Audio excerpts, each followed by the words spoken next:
अस्सलाम वालेकुम स्टूडेंट्स, कैसे हैं हम सब लोग। उर्दू बराए जमात नाम। आज हमारा लेक्चर नंबर 16 है। हमारा जो टॉपिक चल रहा था वो था सबक पंचायत। सबक पंचायत हाफ हमने रीड कर लिया था। लेक्चर नंबर 15 में आज जो है वो नेक्स्ट पढ़ते हैं। जुम्मन शान फजीलत से उठ खड़े हुए। शान फजीलत कहते हैं वक़ार और इज़्ज़त को।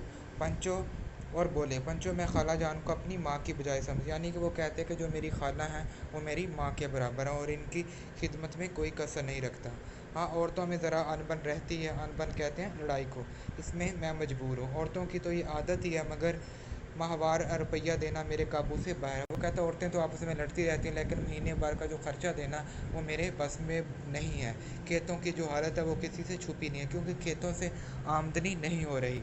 आगे पंचों का हुक्म सर और माथे पर। हुक्म सर और माथे पे मुराद जो है कि मैं उनका हुक्म जो तय दिल से मानूंगा।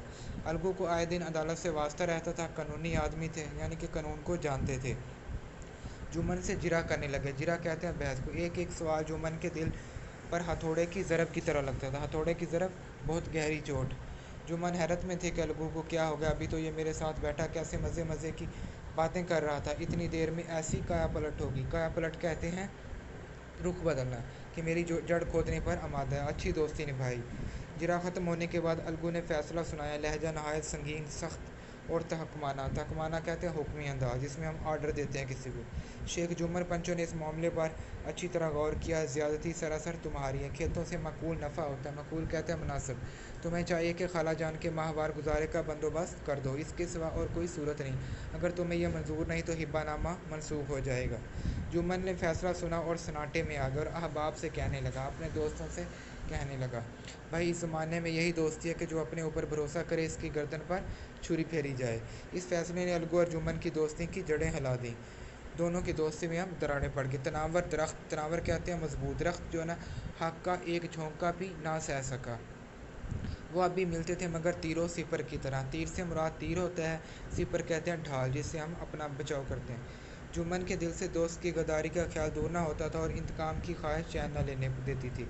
खुशकिस्मती से वो मौका भी जल्द मिल गया। अलगू चौधरी जो है पिछले साल मेले से बैलों की एक अच्छी गोइयाँ मार लाए थे। गोइयाँ कहते हैं हम असर, हम ज़माने। पछाई नस्ल, पछाई नस्ल कहते हैं आला नस्ल के खूबसूरत बैल थे। इतने खूबसूरत थे कि कुर्बो जवार, यानी कि नज़दीक को दूर से लोग उनको देखने आते थे। इस पंचायत के एक महीना बाद एक बैल मार गया। जुम्मन ने अपने दोस्तों से कहा, यह दगाबाजी की सज़ा है।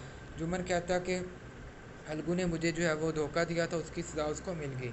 इंसान सब्र कर जाए, मगर खुदा नेको बात देखता है। अलगू को अंदेशा हुआ, डर हुआ कि जुम्मन ने उसे जहर दिलवाया। इसके बरक्स चौधराइन का ख्याल था। चौधराइन जो है ये अलगू की बीवी हैं, कि इस पर कुछ कराया गया है। चौधराइन और फ़हमीन में एक दिन ज़ोरों शोर से ठनी। दोनों में बहुत अच्छी खासी जो है वो लड़ाई हुई। दोनों ख़वातीन ने रवानिया बयान की नदी बहाई। रवानिया बयान कहते हैं तेज़ी से बात करना। तशबीहात और अस्तारों में बातें। तशबीहात कहते हैं मिसालों, अस्तारों से मुराद अशारों। बाहर जुम्मन ने आग बजाई, बीवी को डांटा और रिज़म गाह से हटा ले गया। जुम्मन ने आके जो है वो दोनों को रोका और अपनी बीवी को रिज़म गाह, लड़ाई वाली जगह से ले गया कर। अलगू चौधरी ने अपने डंडे से चौधराइन की शीरीं बयानी की दाद दी। एक बैल किस काम का, इसका इसका जोड़ा बहुत ढूंढा मगर ना मिला। नचार, नचार कहते बेचारा, उसे बेच डालने की सलाह हुई। गांव में एक समझू सेठ थे, वो यक्का गाड़ी हाँकते। यक्का कहते हैं तांगा को। गांव में गुड़ घी भरते और मंडी ले जाते। मंडी से तेल नमक लाद कर लाते और गांव में बेचते थे। इस बैल पर इनकी तबीयत लहराई, सोचा उसे ले लूँ। दाम के लिए एक महीने का वादा हुआ। चौधरी भी गर्जमंद थे। गर्जमंद कहते हैं कर्जमंद। घाटे की कुछ परवाह न की। समझू ने नया बैल पाया तो पाँव फैलाए। दिन में तीन तीन चार चार खेवे करते। खेवे मुराद फेरे करते। फेरा एक जगह से दूसरी जगह ले जाना। न चारे की फिक्र थी न पानी की, बस खेवों से काम था। मंडी ले गए, वहाँ कुछ सूखा भूस डाल दिया। गरीब जानवर अभी दम भी ना लेने पाया, यानी वो थोड़ा बहुत सांस भी नहीं लेने देता था। फिर जोत दिया, फिर रेडी के साथ उसको जोड़ दिया। महीने भर में बेचारे का कचूमर निकल गया, यानी कि उसका भरकस निकल गया। जुआ देखते ही बेचारे का हाव छूट। जुआ कहते हैं वो लकड़ी जो कि रेडी के साथ अटैच होती है और बैल की कमर पर रखी जाती है। हाव छूट जाना से मुराद है कि दम निकल जाना। एक एक कदम चलना दो बार था, हड्डियाँ निकल आई थी। लेकिन असील जानवर, शरीफ जानवर था, मार की ताब ना थी, इतना बर्दाश्त नहीं कर सकता था। एक दिन चौथे खेवे में सेठ जी ने दूना बोझ लादा। दूना से मुराद दुगना। दिन भर का थका जानवर पैर मुश्किल से उठते थे। इस पर सेठ जी कोड़े रसीद करने लगे। बैल जिगर तोड़कर चला, कुछ दूर दौड़ा, चाह के ज़रा दम नहीं था। सेठ जी को जल्दी घर जाने जाने की फ़िक्र, कई कोड़े बेदर्दी से लगाए। बैल ने एक बार फिर जोर लगाया, मगर ताकत ने जवाब दे दिया। ज़मीन पर गिर पड़ा, ऐसा गिरा कि फिर ना उठा। कई बोरे गुड़ और कई कनस्तर घी के बेचे थे। कनस्तर घी के यानी कि घी के जो घी के टीन होते हैं। 200-400 रुपये कमर में था, बंधे हुए थे, यानी कि उसके कमर में जो है वो 200-400 रुपये था।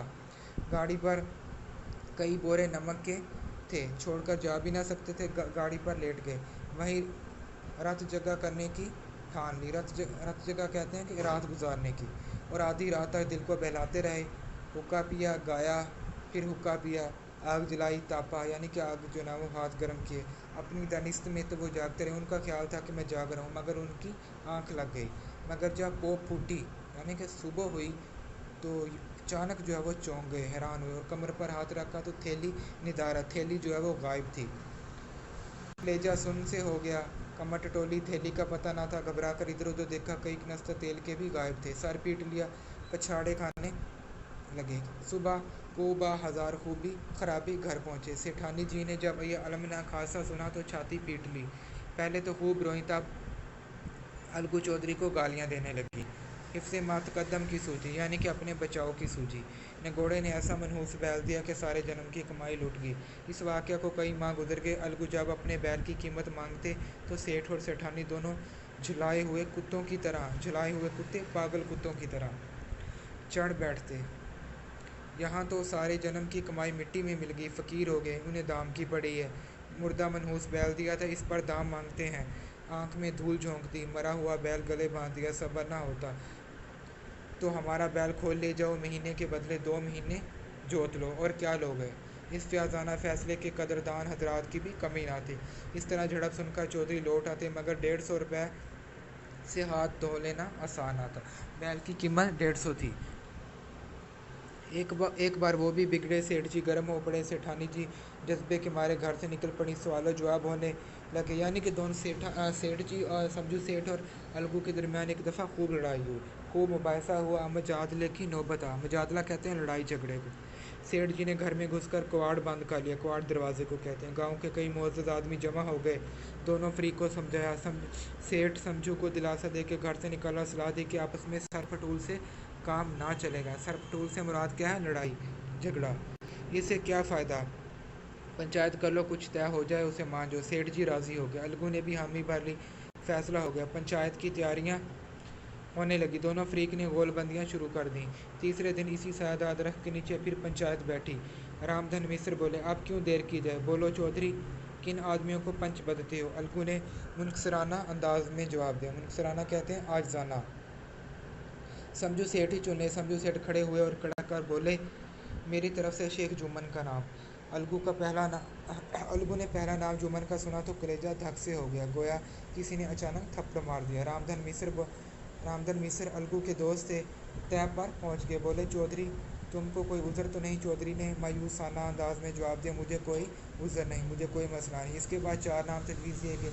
अलगू पहला चरखा खाकर होशियार हो गए थे। पहली इसको गहरी चोट खा चुके थे। खूब जांच कर इंतखाब किया, सिर्फ सरपंच का इंतखाब बाकी था। अलगू इस फिक्र में थे कि इस मरहले को क्यों कर तय करूं कि यकायक समझू सेठ के एक अजीज़ गोडर शाह बोले, समझू भाई सरपंच किसे बनाते हो। समझू खड़े होकर अकड़ कर बोले, शेख जुम्मन को। रामधन मिसर ने चौधरी की तरफ हमदर्दाना अंदाज से देखकर पूछा, अलगू, तुम्हें कोई उज़र हो तो बोलो। अलगू ने किस्मत ठोंक ली। हसरतनाक लहजे में बोले, नहीं, मुझे कोई उज़र नहीं। शेख जुम्मन को भी अपनी अजीमुल शान जिम्मेदारी का एहसास हुआ। इसने सोचा, मैं इस वक्त इंसाफ की ऊंची मसनद पर बैठा हूँ। मसनद कहते हैं कुर्सी को।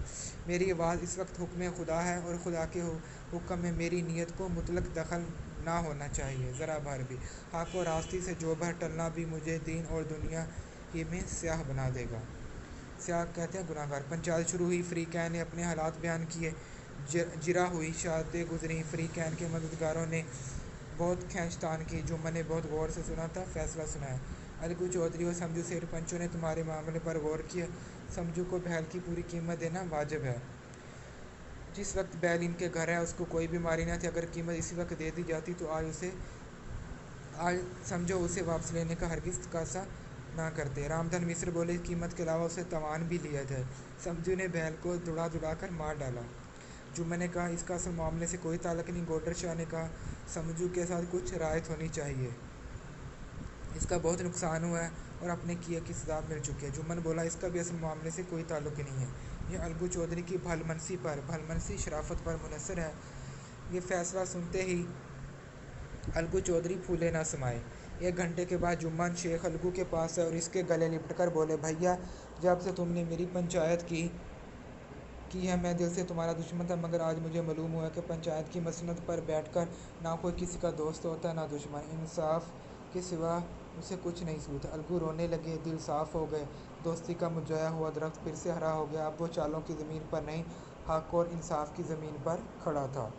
तो स्टूडेंट्स, आज का जो हमारा लेक्चर था वो अपने अख्ताम को पहुंचा। आप लोगों ने जो है वो अल्फाज मैनी और इबारतों की तशरीह तैयार करनी है। मिलते हैं नेक्स्ट लेक्चर में, तब तक के लिए अल्लाह हाफ़िज़।